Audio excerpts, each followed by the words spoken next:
राधे राधे। मैं आचार्य हिमांशु उपमन्यु आप सभी दर्शकों का स्वागत करता हूं कैपिटल टीवी के एक विशेष कार्यक्रम कालचक्र में, जहां आप सभी का मुझसे मिलना होता है, मेरा आप सभी से। कालचक्र क्यों कहा जाता है? क्योंकि काल समय को कहा जाता है और यह समय का चक्र है। जीवन में किस राशि के लिए समय का चक्र कैसा चलने वाला है वो आपको हमारे कार्यक्रम में जानने को मिलता है। यही समय चक्र है, किसी के लिए अच्छा, किसी के लिए बुरा। कहते हैं ना, समय समय की बात है, समय होत बलवान, भीलन लूटी गोपिका वही अर्जुन वही बाण।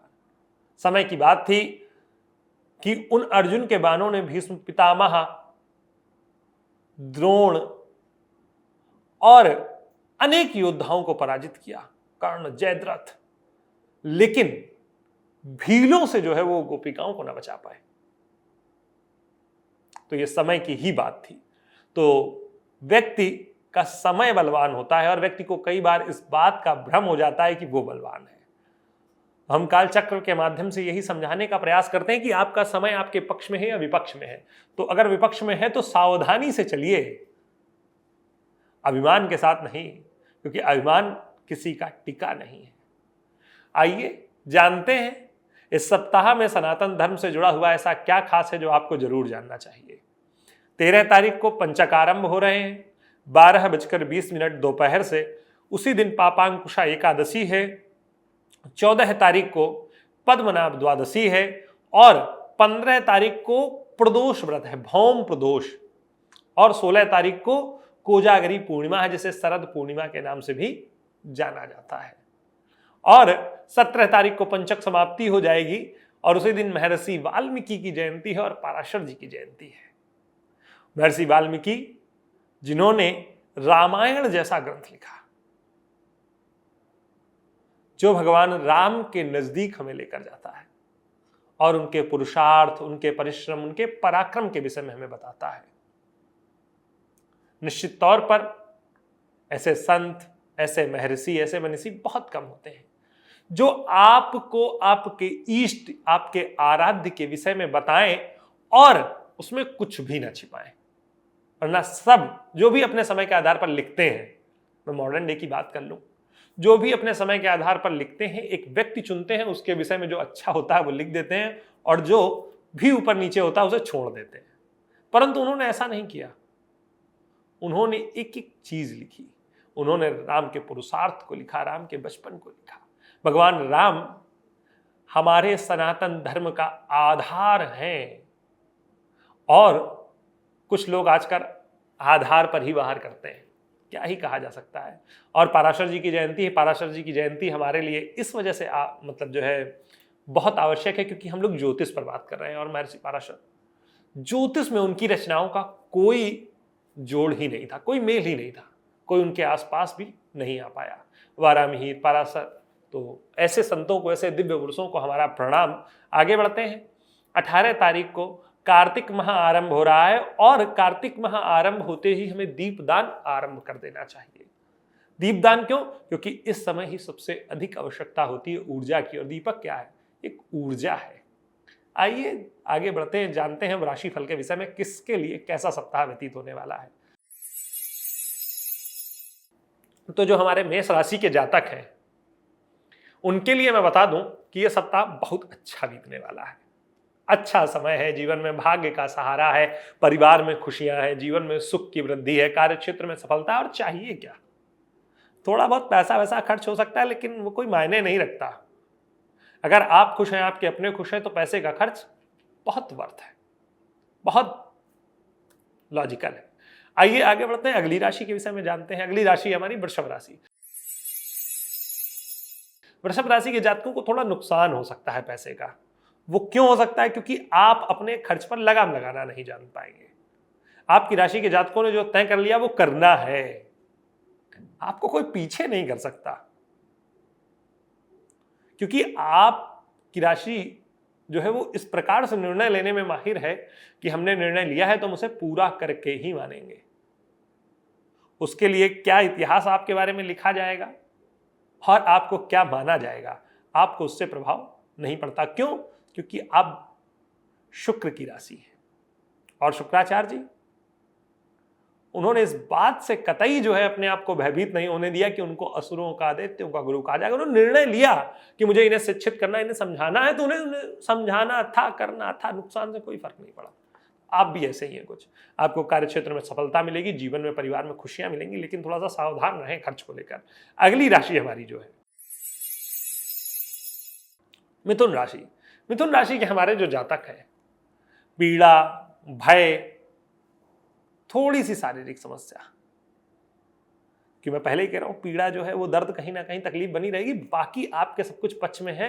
जीवन में खुशियां होंगी, सफलताएं मिलेंगी, आपको उससे कोई दूर नहीं कर पाएगा। अब अगली राशि की ओर बढ़ते हैं और जानते हैं कर्क राशि के विषय में।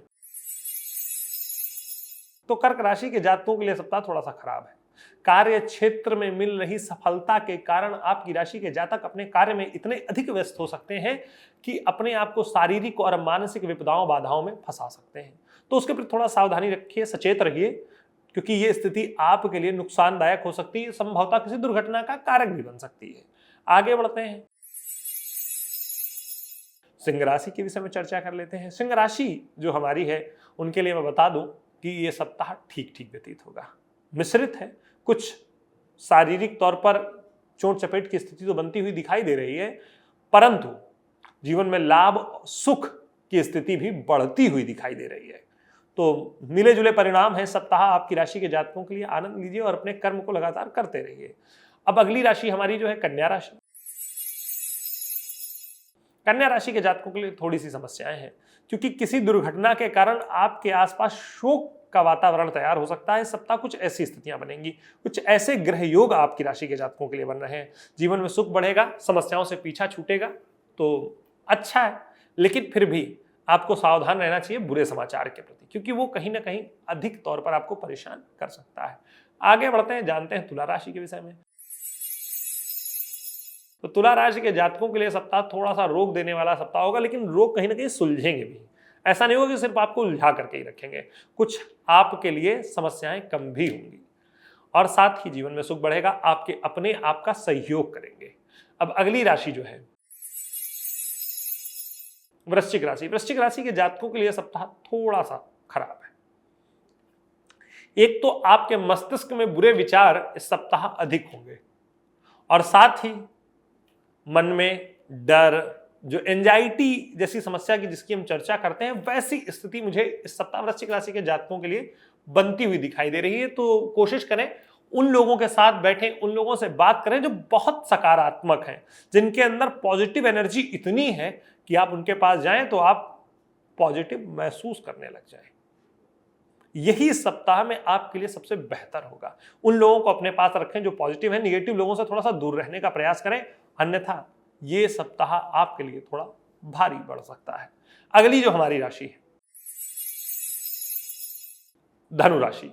धनु राशि के जातकों के लिए मैं बता दूं, इस सप्ताह सामाजिक तौर पर अपनी प्रतिष्ठा को बढ़ाने में आप आर्थिक, शारीरिक और मानसिक स्थिति को घटा सकते हैं। तो अब आपको तय करना है क्या बढ़ाना है और क्या घटाना है।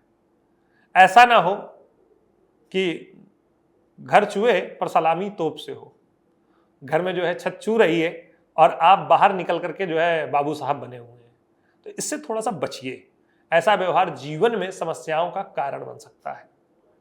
जो वास्तविक स्थिति है उसके प्रति सावधान सचेत रहें। अगली जो हमारी राशि है मकर राशि।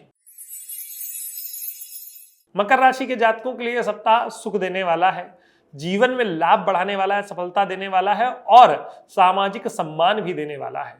थोड़ा बहुत धन को लेकर सावधान रहें, मानसिक समस्याओं पर विजय पाने का प्रयास करें, क्योंकि वहां पर आपकी राशि के जातक काम करके आगे बढ़ सकते हैं। आप उन पर नियंत्रण पा सकते हैं, क्योंकि आप बहुत स्थिर हैं, तो आपके लिए इन चीजों पर नियंत्रण पाना कठिन नहीं होगा। अब अगली राशि कुंभ की ओर बढ़ चलते हैं। कुंभ राशि के हमारे जो जातक हैं, उन्हें इस सप्ताह अपने भाग्य में वृद्धि की स्थिति मिलने वाली है, सामाजिक प्रतिष्ठा में वृद्धि मिलने वाली है, परंतु आर्थिक नुकसान होगा। आर्थिक नुकसान के प्रति सावधान रहें। वो आर्थिक नुकसान का कारण आपकी शारीरिक समस्याएं होंगी। मैं बार बार कहता हूं, कुंभ राशि के जातकों को अपनी दिनचर्या सुधार लेनी चाहिए। अगर दिनचर्या नहीं सुधारेंगे तो आर्थिक समस्याएं रोगों के कारण आपके पास बनी रहेंगी, अन्यथा कोई आपको परेशान नहीं कर सकता है। अंतिम राशि मीन की ओर बढ़ते हैं। तो मीन राशि के जातकों के लिए सप्ताह थोड़ा सा खराब है।